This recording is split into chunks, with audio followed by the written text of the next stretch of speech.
Sí, para Sí, hablar un poco de esto que estás justamente, mencionando. bueno, para concluir nomás, para mí es un precedente y vamos a ver, para mí, algunos es como dicen una mala praxis justamente de la Oficina de Atención Permanente y vamos a ver qué dice la Corte. Yo creo que tiene una brillante oportunidad justamente para que se exprese o ponga una postura sobre lo que plantea la defensa. Me parece un debate válido.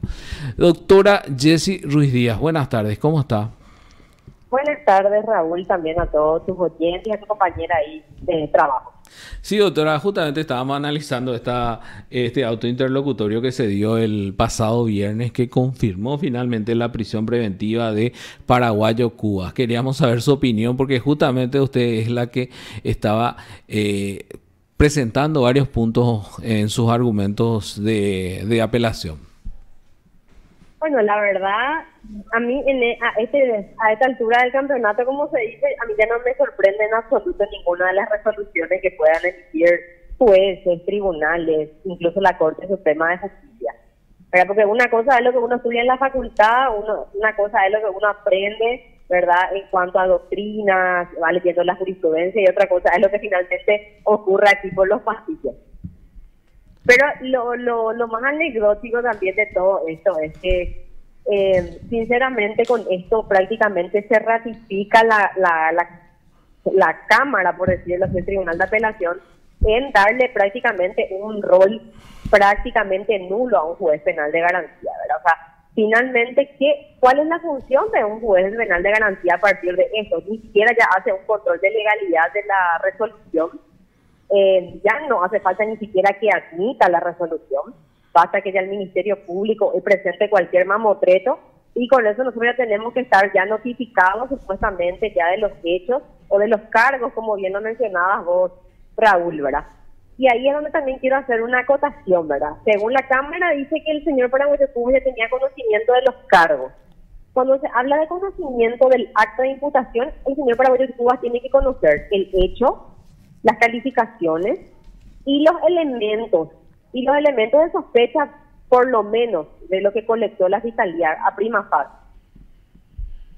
Sí, Según la Cámara dice que todo eso ocurrió en menos de una hora, porque en realidad la convocatoria, la providencia que señalaba la audiencia del 304, creo que se dio a las 7:30 de la mañana, y a 2 horas ya estaba convocada la defensa técnica y ya estábamos convocados para esa audiencia.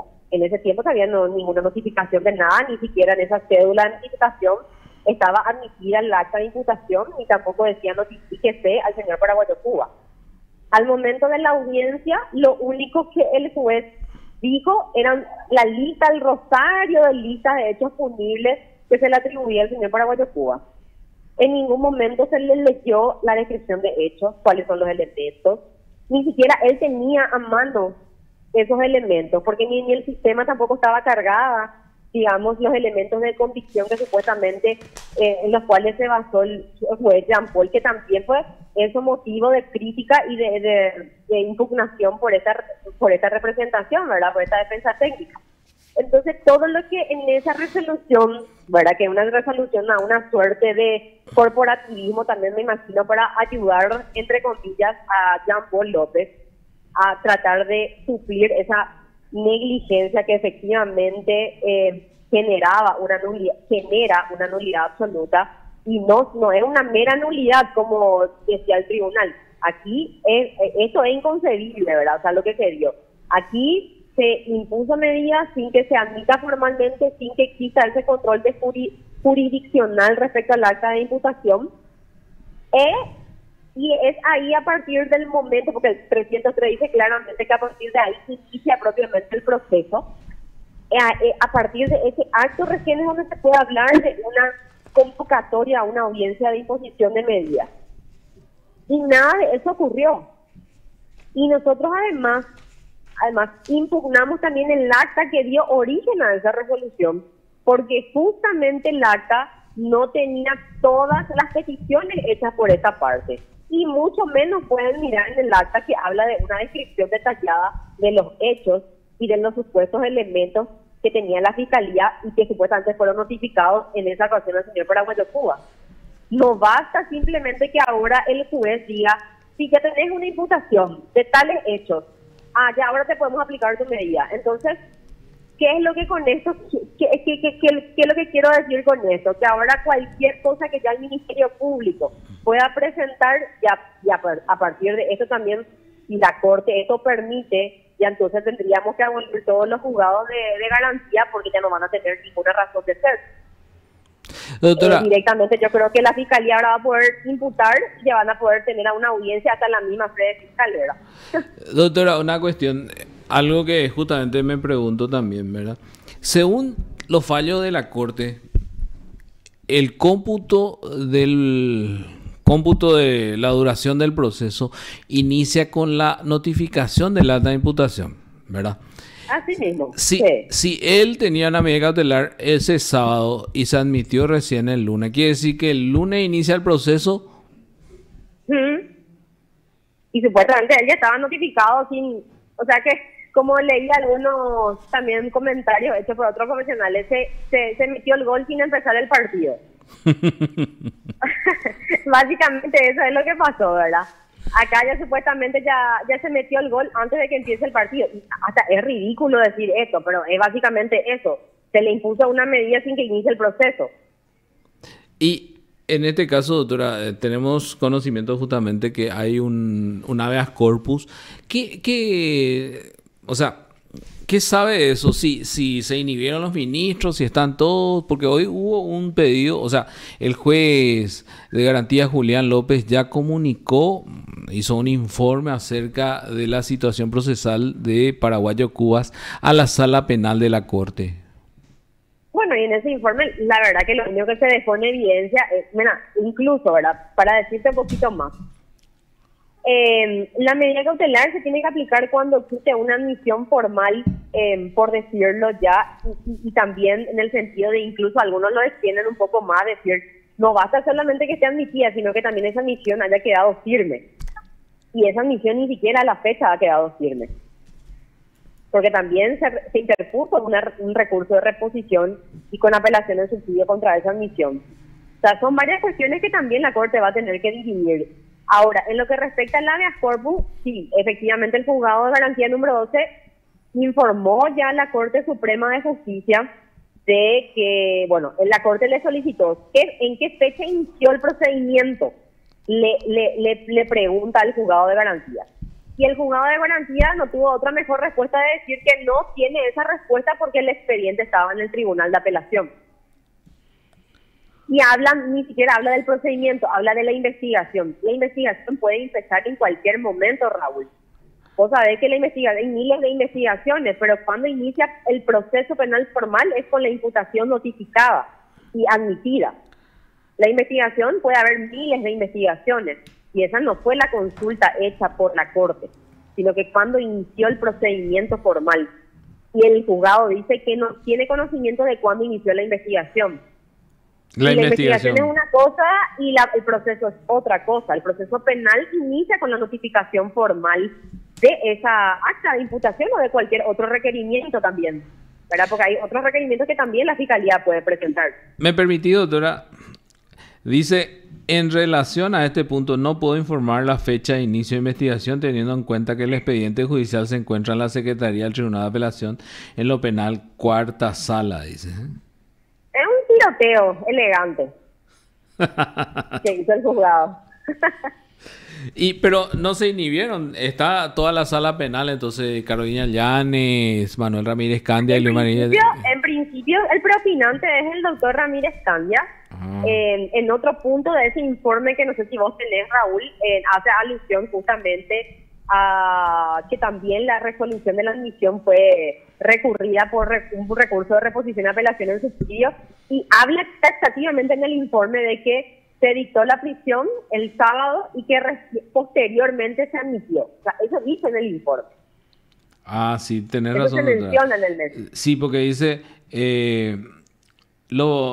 La presente causa se ha iniciado a raíz de la imputación realizada por el Ministerio Público contra el señor paraguayo Cubas por los hechos punibles mencionados más arriba. Asimismo, el juzgado penal de guardia de atención permanente por ahí 355 y 356, ambos de fecha 6 de mayo del 2003, ha decretado la prisión preventiva del mismo, ordenando que guarde reclusión en la agrupación especializada de la Policía Nacional. Posteriormente, este juzgado por providencia del 8 de mayo del 2023 ha admitido esta imputación y ha fijado la fecha de la presentación del requerimiento conclusivo. La defensa solicitó... Ahí está la cronología, ¿verdad? De todo. Sí. Doctora, y hace rato estábamos comentando con Raúl que, o sea, él decía que muchas veces en atención permanente no se quiere admitir esta imputación, se le deja al juez ya de la causa. En tu experiencia, ¿esto suele ocurrir normalmente o es la primera vez? A mí vez? particularmente, la verdad que si a mí me pasaba, iba a plantear lo mismo. No solo en el caso de Paraguayo Cuba, cualquier otro caso, ¿verdad? La verdad que a mí pero sí me llegaron a contar de que era normal proceder. Pero es una práctica común entonces. Aparentemente, ¿verdad? En lo que a mí mi experiencia, yo no conozco casos porque para mí es una cuestión tan fácil y tan práctica de mencionar que no se puede hablar sin proceso sin admisión, ¿verdad? O sea, nunca estuve en una audiencia sin que haya sido admitida una imputación. Es que la medida cautelar, es la primera vez. En la medida cautelar en teoría es una medida accesoria al proceso. Totalmente, o sea, tiene que existir un proceso para que se pueda aplicar una medida. Y ahí es el punto, ¿verdad? Que cómo intentan justificar la ilegalidad de esa prisión, ¿verdad? Y si bien ahora la Cámara ha ratificado esta resolución, pero eso debe dejar un malísimo precedente también para los tribunales. Yo creo que a partir de ahora la Corte tiene que pensar un poco de directamente abolir de los juzgados de garantía, porque también ahorrarse un poco de dinero con eso, porque si la Fiscalía a partir de esto ahora ya va a poder imputar o va a poder presentar otro requerimiento y no se va a necesitar hacer el control jurisdiccional de eso, entonces yo creo que para qué ya estaría hoy un juzgado de garantía acá en el Poder Judicial, ¿verdad? De alguna forma también estamos siendo generosos con los jueces en pagar un salario cuando ni siquiera van a cumplir algún rol importante dentro del proceso penal, ¿verdad? Qué fuerte su declaración, doctora. Hay 14 jueces de garantía, sin contar lo de juzgado penal de adolescencia que... Y sí, Raúl, lo que pasa es que en serio muchas veces uno se siente impotente con tantas cosas que pasan en el Poder Judicial, que uno dice, bueno, si para qué están las reglas, que al final van a hacer lo que quieren, ¿verdad? Y no se va a respetar el debido proceso, se van a sacar fallos que siempre convalidan todo lo malo que se hace acá en el Poder Judicial. Y por eso es tan importante que la Corte también pueda sentar una postura sobre esto. No pasa por Paraguayo Cuba, acá pasa por cualquiera de nosotros que mañana podemos estar sentados también en ese banquillo, ¿verdad?, de los acusados. Sí, justamente. Lo que pasa es que de repente he visto en las redes que varios tomaron por el lado que era Paraguayo Cuba, pero a mí principalmente me interesó el tema, el caso en sí, porque es un debate importante que se dio ahora. Justamente en este caso, pero es un debate que yo creo que hay que aclarar bastante. Y sí, aparte la Corte, Raúl, emitió una acordada que, si mal no recuerdo, creo que fue la 1631, que hablaba del control jurisdiccional de las actas de imputación. Y gritaron todos los fiscales y demás diciendo que eso era imposible, pero cuando se va a procesar a una persona, se tiene que mínimamente tener una teoría del caso, elementos de sospecha, y más aún cuando vas a pedir una prisión preventiva como medida cautelar. Entiendo. O sea, nadie, otra que se le puede investigar a una persona, ¿verdad? Ellos pueden investigar todo el tiempo que quieran, pero cuando se va a iniciar un proceso formal y se va a pedir la aplicación de una medida, mínimamente se tiene que cumplir con los requisitos de la ley, ¿verdad? Ya. Y bueno, doctora, vamos a ver cómo se van desarrollando los acontecimientos con respecto especialmente al habeas corpus reparador planteado ante la Sala Penal de la Corte. Le agradezco mucho su tiempo. Gracias, Raúl. Muy amable, doctora. Hasta luego. Dale, hasta luego. Usted está escuchando PDS.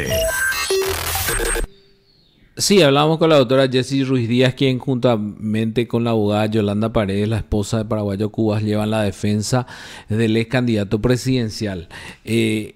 Quisimos también hablar